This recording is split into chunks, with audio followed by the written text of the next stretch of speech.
Hello, welcome to episode 2 of the series where I'm doing up building, restoring, finishing. I don't really know what you would call it. A 3.5-inch gauge Canterbury Lamb or Invicta that I bought mostly complete but needing some work. Last episode was a lot of talking, so hopefully this one will be less talking and more just doing stuff, because the last video was just sort of the introduction. Now, as I said in the last one, the plan is to strip the loco, and as I do, to give it a really good clean up, with the intention of then reassembling it later. So that's what we're going to start to do today. Now, I've got a number of different products depending on the material that I'm cleaning up. So I've got, first of all, got some evaporust just in a spare pot. I've never used it before, but I've heard great things, so I bought a big tub of it. So we're going to give that a go. So that should hopefully dissolve the rusty parts. I think it says, the instructions say to leave it for 24 hours. So we'll do that. I'll strip the bits down, put them in there, give it 24 hours. This time tomorrow I'll be able to see whether or not how well that's done. Then I've got some Brasso, so that's for cleaning up the brass parts. I did give that a go last night on a little test piece I used on the loco. So this is the dirty cylinder front face, and this is the polished one where you can then see your reflection in things. It did work, and it definitely cleaned it up. It turned it a bit silvery. It's certainly not the same brass colour it used to be. So that's something to watch out for, I suppose. I don't know if it had a lacquer on it, maybe, and the Brasso stripped the lacquer. I don't know. Either way, I quite like the look of it, so I still like what it's done. And that silveriness is already going down a little bit. So I don't know. We'll cross that bridge when we come to it. So that'll be for the brass parts. Beyond that, then I've got some paint stripper. So I've already said about stripping the paint back, so I went and bought some paint stripper again. I've not used it before, so I have no idea whether or not it will work on the paint I've got, but we can give it a go. It seems to say that you apply it, you don't seem to leave it for about an hour before applying a second coat, so it's fairly quick. We'll give it a go, see what happens. Somebody did warn me to be a little bit careful, because I don't know how old the loco is. I have no idea how old the paint is, and they said there's a possibility it could be lead based, in which case you've got to be really careful when you're stripping it. So that will definitely be a sort of gloves on and mask on situation, I think, and doing it in a well ventilated area. So I think precautions will be needed when I come to stripping that. The other bit then is got myself a little pot, and I got myself some ketchup. The whole home remedy style. I have no interest in individually cleaning up little brass nuts and bolts, and I don't have enough of the size of what I'm going to be working with to just replace them. So I'm going to try and clean up the nuts and bolts that come off the thing, and a lot of them are brass. And I've seen online a lot of people talk about ketchup. There are other ones. People talk about vinegar and salt, both of which I have. But then some people seem to then say that it tarnishes it, like it changes its colour and things. So I'm not sure I want to risk it. So I've got ketchup, so I'll give that a go. So all the little nuts and bolts will go in this little pot with a load of ketchup and be left for, they seem to say, 3 days. So it's not very fast. So 3 days, leave it in there, and hopefully then we'll have a load of nuts and bolts clean with very little effort. And the other thing then is isopropyl alcohol. I've got my 3D printer cleaner thing there. So if I need to clean like really grimy, oily bits up, I could probably chuck them in there, turn it on. I need to be a bit careful, because people say that rubbing alcohol, it isn't great on some materials, that they don't like it. And also I don't want to gunk up my printer cleaner either. So I need to be a bit careful with it, but it's certainly an option. So let's start with the tender then. The tender will be a bit of my test piece, I suppose. So this episode will be dismantling it, chucking it in the various containers, and then leaving it, I suppose, to see how clean I can get it. If it works, then I can give it a go on the rest of the loco. So let's see what happens. Okay, playing with camera angles a little bit here, trying to figure out where the best place to put the cameras. We'll see how this goes. There's loads of bits on here that I need to make sure I'm keeping track of. So I've taken a lot of pictures from all different angles to make sure that I can actually put it back together when the time comes. Now, because it's a bit of a lattice work, so I'm not quite sure what the best bit to take off first is. I'm gonna give a go this linkage here because it's sort of in the way. I want to take the wheels out first, and that's in the way. So let's give it a go. Now, I don't actually have any BA spanners and things, so I'm giving it a go with the metric stuff, but it seems to be working. Right, so there's the first little components. Let's put them in the little pot. Not actually convinced. They don't really look like brass to me. They might be. No, they're not. Right, and then I need to get to that end. I might speed this video up now, just so you don't have to hear me whittering on as I'm thinking of things.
Right, okay, so got it all stripped down, and I then separated out the parts and put them into the various containers, mostly with evaporust. I gave them a bit of a scrub with rubbing alcohol before doing it, just to get rid of any oil and things like that. Now, I did film myself putting them into the pots and separating it and organising it, but it was 12 minutes long and really boring, so I've just scrapped that bit. So I've now jumped ahead. So we're now 2 days later. The parts have been soaking in the evaporust now for 2 days. The instructions say to only do it for 24 hours. I did have a sneak peek yesterday to see how it was looking. Kind of took it all out, and I was amazed. Like, really, really good. Like, the parts are really, really cleaned up. The only bit was one of the wheels had quite a big build-up of rust, and it had only sort of half got rid of it. So I gave it a bit of a scratch, just with a pair of tweezers that I had, and that actually seemed to be making a bit of a difference. And then I put it back in to leave it. So we'll have a little look through. We'll go through, see what the parts look like. I'll probably only take a few of the bits out so you can sort of see what they're looking like, and we'll compare them to what they looked like before, and then I'll speed up the video and we can get through all of them really fast. Cool. Okay, so let's start with the wheels. And simply put, it's done a great job. They're looking so much better. I'll try and do a side-by-side. I'll try and put up a picture of what they used to look like, so we can see them, you know, side by side. But they genuinely, that's looking a lot better. If I just give it a dry off, and we can have a little look.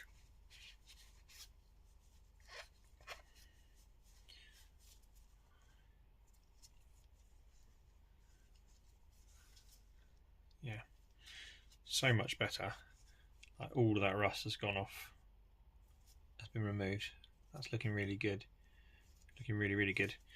The next wheel I can already see. So this one's looking, again, pretty good. So like, this evaporust stuff is amazing. So it really does do a good job. This end is showing rust again. This wasn't there yesterday, so this is where it's been sticking out. I didn't get it fully submerged when I put it back in. So this is, annoyingly, this is fresh rust here, from where it was sticking out the edge of the pot. So that's a bit of a pain. I'm just wondering if I've got any steel wool here. I thought I had some, but maybe I don't. I'll probably give that just a bit of a rub down with some steel wool to get rid of that, clean it back to what it was yesterday. Now, it's supposed to leave the paint alone and not touch it, but I'm not convinced it is. I think it possibly is bringing the paint off. Yeah, it is. So that's something to remember. Paint will be removed by it. Right, so I'm going to continue. No, you know what? There's one more I want to take out, is this. So this linkage. This was, I'll do a side-by-side of this as well. This was so rusty before, and now it looks lovely. And now it's really nice and clean. Look at that. That's great. So yeah, I'll speed up the video and take all of the parts out, and then we'll see how we're doing.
Okay, very happy with how all that's come out. I did just attack it with some steel wool just to take some of the last bits of rust off and to get rid of some of the paint that was left on some of these components. It's not supposed to remove paint unless the rust has got underneath the paint, so maybe that's what's happened. And I did give this a bit of a buff up with some Brasso on these axle washes. It's it there. I don't know if you'll be able to focus on this. Okay, so they're steel on one side and brass on the other. So they're now nice and clean as well. So all that remains, I'm going to bag them up, give them a bit of a spray with WD-40 just to stop them rusting anymore, and then put them in a little organizer pot so that that they are then good to sort of stay, I don't know, unrusty. So let's give that a go. Oh, that was a lot. Didn't want to do anywhere near that much. Just a little bit.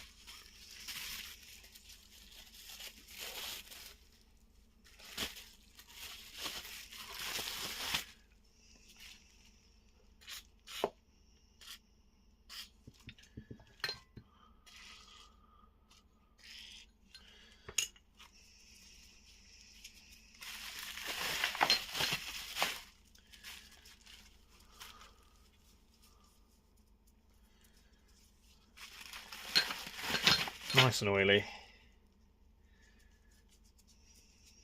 It's probably way too oily, but anyway. Don't really know how much is too much. Right, that's in that bag. I can go in. Let it fit. I'll make it fit.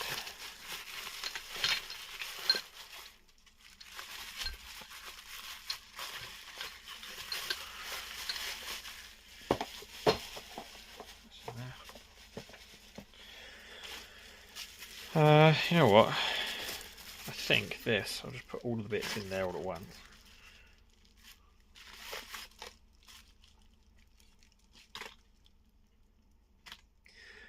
Now these will probably stay in there until I'm ready to sort of reassemble the tender, which probably won't actually be that long. I've got to strip down the frame next, and after that I'm probably ready to reassemble it. So they won't be in these bags for very long, but I don't want to lose any bits, and I don't want them to rust.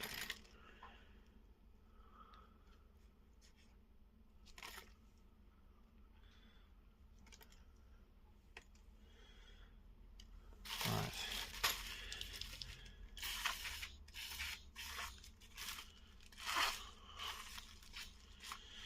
Nice and oily in there.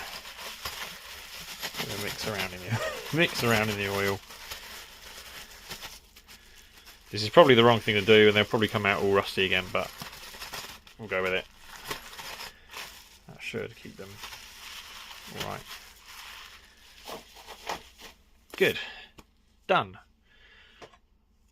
Onto the frame. So this needs hitting with some paint remover. Well, I'll clean it up to get the grime off it.